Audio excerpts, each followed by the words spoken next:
part of the joy, at least for me, was taking these songs that were standards and trying to find a way that it felt like they were specific to the characters, that it was the only way that the characters could express themselves were through these particular songs sung in this way.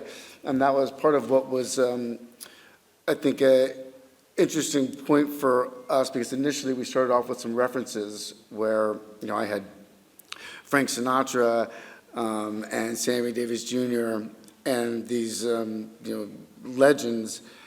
And I think we started kind of trying to emulate that sound, or at least I did, before we realized, like, wait a second, this is not who Arthur is. It might be who Joker wants to be. I think the way that we approached music in this film was very special and extremely nuanced.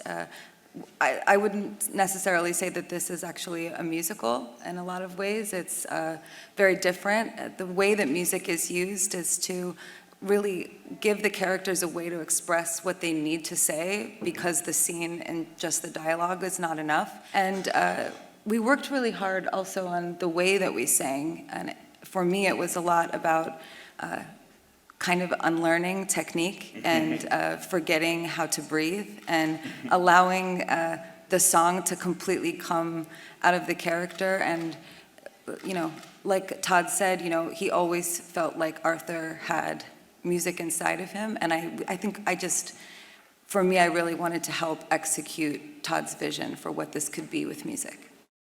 It feels right. It feels correct to be back in Venice. It felt like the logical launching off point for us for this second film.